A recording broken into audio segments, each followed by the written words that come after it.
Today, if you're an informed home buyer, chances are you will only buy into a RERA certified project, which is the so-called gold standard in India's real estate.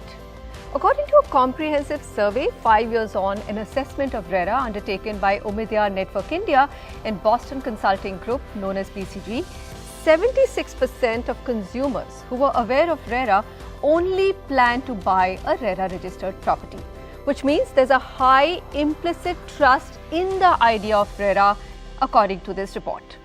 Shilpa Kumar, partner Omidyar Network India, Neetu Vasanta, managing director and partner Boston Consulting Group, both of them join me for a deep dive and key findings of this report. We also have with us Munish Upadhyay, partner at SNG Partners, who has dealt with both developers either struggling or actually enabled by RERA, and also consumers.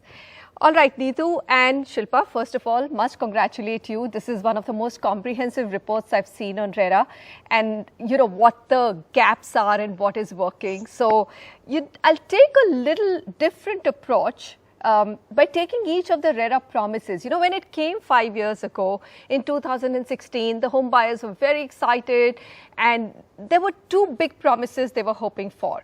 One is that if a buyer is buying into a RERA certified project, he or she believes that the builder has received all the approvals for the project construction, and therefore the chances of the project getting stalled are almost nil.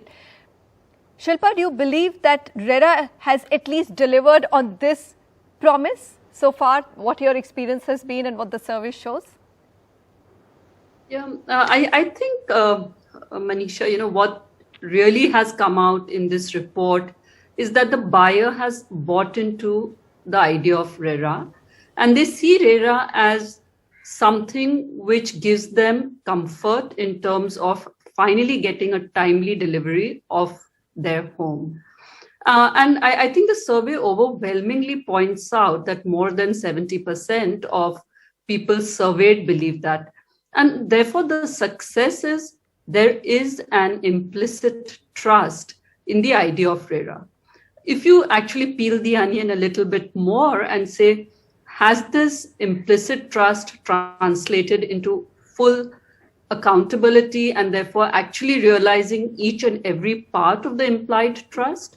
I think that's something we can discuss in detail during the course of this conversation. All right, Neetu, then let me take the second promise, which is, you know, one feels that one is assured that all payments made to the builder, because, you know, most of the projects in India are bought at the under construction stage. Yeah. So once it's RERA registered, the consumer believes that at least all my funds are going into the construction of the project and not getting diverted to buying land and other projects of the developer, which was rampant. Yeah. You believe that that's at least changed now? Does the survey indicate it? Yes, drastically. So, you know, pre-2016, there were a few notorious cases and the entire sector had gotten a very bad name. You know, RERA greatly helped reduce the number of fly-by-night operators. You know, the big builders were actually relieved. We not only just surveyed the consumers, but we surveyed the builders, we surveyed the agents, and a lot of them said that, you know, we've got our heart in the right place, and the entire sector has gotten a bad name because of a few, you know, miscreants. So, you know, just apportioning the right fund for the project, that's a mandate of RERA. Most developers abide by it. But like, you know, similar to every other case, there are a few people who don't do this, and hence the number of complaints and the redressals that have been posted. But, you know, I would say that has greatly been put into shape. Munish, I'm just looking at the key findings now, which are the positive parts of the report. 76%, we've mentioned that number of consumers are aware of RERA and only plan to buy RERA registered projects. The survey finds 5 out of 6 consumers seek redressal through RERA, and 77% of all projects have been registered with RERA. So let's look at the third promise that, you know, a buyer has, that if my project is RERA registered, it's going to be delivered in time, because now there's an empowered authority which is monitoring the construction. That part, I believe, is still, there's a big gap between what the expectation is and whether it's really happening. What's been your experience? Manisha, as Shilpa had stated, that the buyers and consumers had bought into this whole idea of RERA, wherein they had a ballpark idea that there is a legislation which will protect our rights as a consumer in any real estate project. So as a law, RERA is brilliant. The whole idea when conceived was wonderful. It really changed the real estate market in India. But if you look at the compliance part of it, I am very sorry to say that as on date, it is a toothless tiger. Compliance has not been up to the mark. So I've gone through BCG report also, wherein only 22% of people are satisfied as far as the grievance redressal mechanism is concerned. So that's where it's a cause of huge concern. All right. So let me actually read out the graphics that you've been referring to. And this one is an important one, but it really sums up now the nitty-gritties of how the consumer is feeling about RERA and how really good it's been for him. So 30% of the consumers surveyed in this report said that they were still unaware of RERA's role as a regulator. 1 in 2, that's 50% consumers reported of being aware of just 2 benefits of the Act: the mandatory registration of the relevant projects and RERA as a grievance redressal forum. Nothing below that. But most importantly, only 14% of all potential home buyers have visited their relevant RERA sites, and 24%, that's the number I think Munish you were mentioning, 24% of these consumers said that they were satisfied with the online experience, but only 22% of them actually who went for a grievance redressal process was satisfied because of the uncertain timelines involved. All right, Shilpa, this is the big grey area, isn't it? 1, the low consumer awareness, and number 2, the redressal mechanism is not working or is far from perfect. No, and you're right, but let's look at, first the good news. The good news is when things go wrong, the consumer knows who to go to. I think that's really important, and 5 out of 6 people are choosing to go to RERA. Now, I think you have to put this in the context of where do orders get executed. For that, there is a dependence on your, judicial system where there are, a fair degree of pending delays.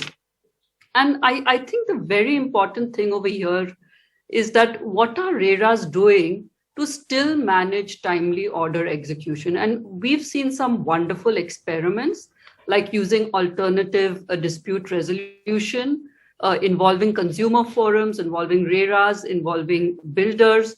I think that's an experiment worth taking forward. I think that's the first step.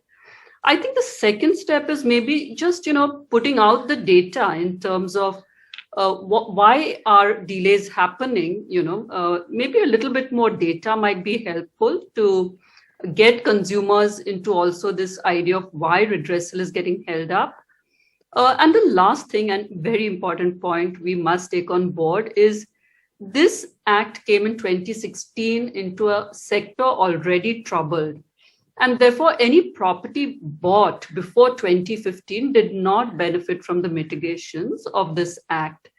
And therefore, resolution in these cases is naturally going to be much harder. And that's why there's again a differential satisfaction score for pre-2015 and post-2015 resolution. So I think we have to take a kind of holistic look at all of these things. I'm going to leave out pre-2015, and I agree with you, Shilpa, that those are badly stuck cases prior to RERA, and RERA has been unable to resolve them because there are just too many nuances and complications to it.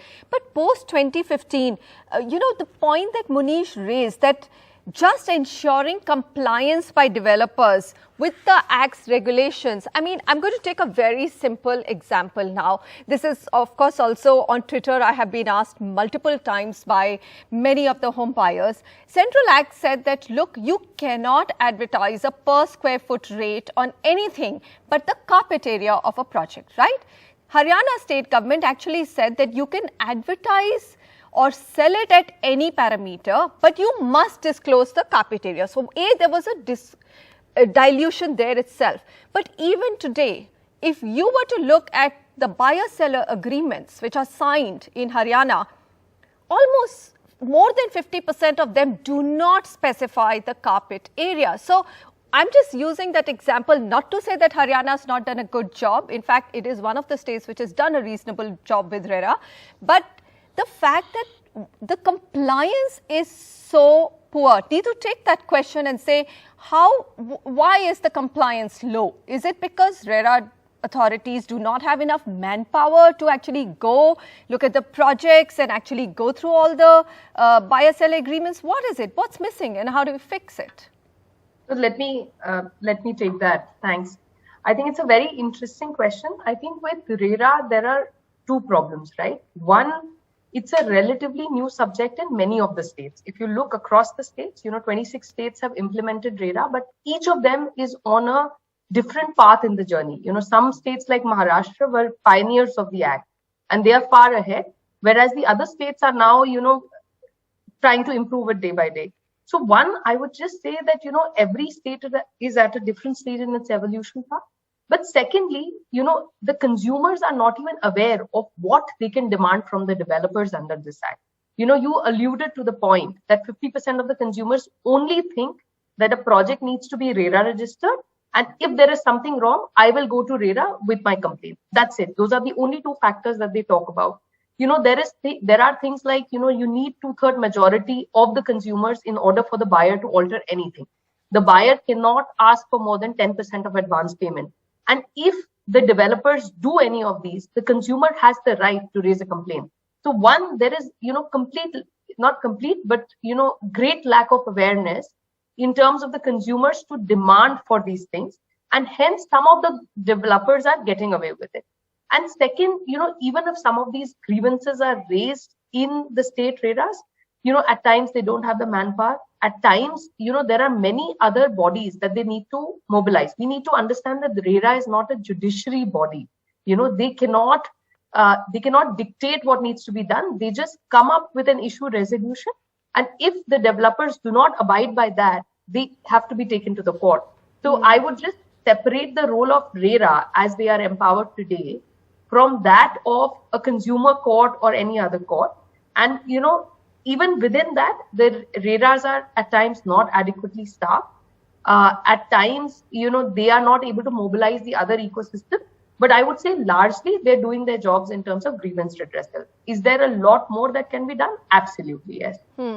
Munish, what's been your experience? How do you get the developers to fall in line? One is, of course, for the consumer to demand more, right? But we are entering now a housing cycle which is a little worrying, which is a robust housing cycle. The demand's returning, and sometimes what happens is the buyer gets into this FOMO mode that I shouldn't be demanding so much from the builder because this is a project, it's coming to me at a certain price, and now prices are likely to rise. Or for whatever reason, there still doesn't seem to be enough empowerment amongst the consumers or the home buyers. How do we fix that, and how do we get the developers to fall more in line? See, the entire issue stems from the fact that RERA is not suitably advertised. The states have been very, very reluctant to enforce it completely. If you look at the legislation in toto, they have got enough powers to make any developer fall in line. How many people have you heard have been jailed by any RERA authorities? No one. Well, in news just in, ANAROCK has just done a study, at least Munish, where they have cancelled 644 licenses in Maharashtra, smaller projects where, the builders had gone ahead and at least sold. Now, most of these projects are sold already. So, from a legal point of view, even if a RERA authority comes in later and cancels the project, it's a little bit too little and too late, isn't it? See, there are third-party rights created. They are all aware of it. Builders are very well aware when the third-party rights are created. Builder has abandoned the project. So what you are looking at is multiplicity of proceedings. You have lenders chasing the builder under IBC, SARFAESI, NCLT. Buyers are approaching RERA and then the consumer court. And builder is no more there. The project is stalled. So that is the only problem wherein RERA guidelines are absolutely not clear if the projects are stalled. And if you see in last 2-3 years, most of the projects, barring Maharashtra, are stalled, and there is no light in sight. Manish, I wouldn't say most of the projects. I think the number of projects stalled have come down, barring, of course, COVID, where the developers had to go back to RERA. But yes, there is. Do you believe, Neetu, that maybe RERA needs to be given more teeth? I mean, if you want the developers to fall in line, one is what Manish is saying, that, how many state RERA authorities really go after the developer. They're probably doing the balancing act. They also need development to happen in their states. And the second is that, if I have to continuously go beyond, I somehow sense that SEBI has a lot more teeth than any RERA has. And why do I sense that, and what can be done to rectify that? Okay. So, at the risk of not being as critical as you, I think RERA is still a very new phenomenon. I think they've done a fantastic job. I, however, think, giving them more teeth, yes. But even before that, I think there is a lot to learn from one another. Central bodies like I4RERA can be the facilitators, but, in terms of setting up the right metrics, some states are reporting what is the number of complaints, how quickly are they resolving it, which is a great, self-reporting mechanism, whereas the others are not doing it. People are thinking about, you spoke about the question of why developers are not complying. I think there is a carrot and a stick to everything. We've been talking about the stick. Why not, make RERA an attractive proposition for the developers?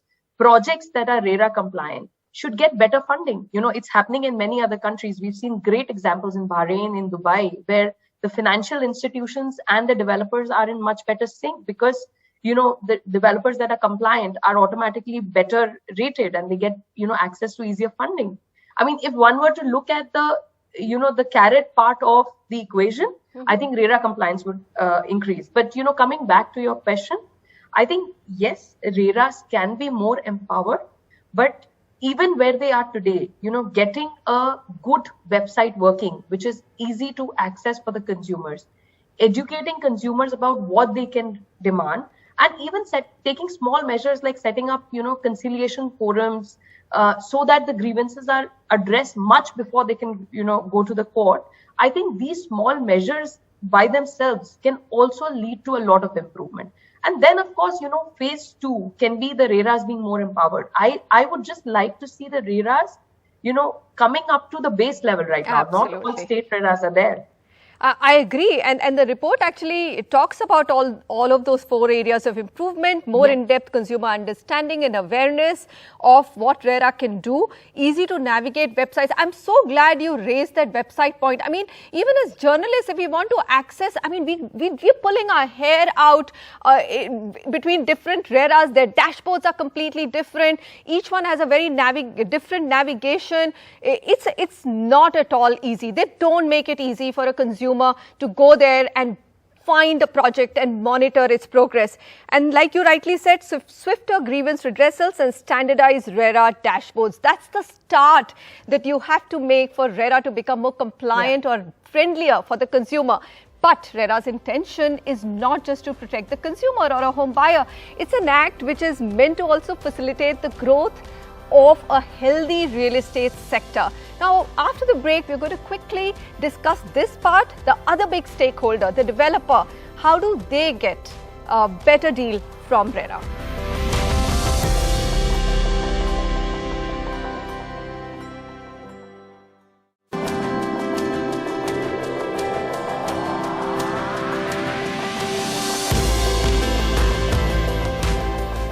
5 years since its inception in 2016, how is the Real Estate Regulatory Act or RERA working? Well, 1,300 stakeholders, including consumers, builders, architects, state RERA authorities and financial institutions were interviewed to arrive at the answers in a very comprehensive survey done by Umedia Network India and Boston Consulting Group.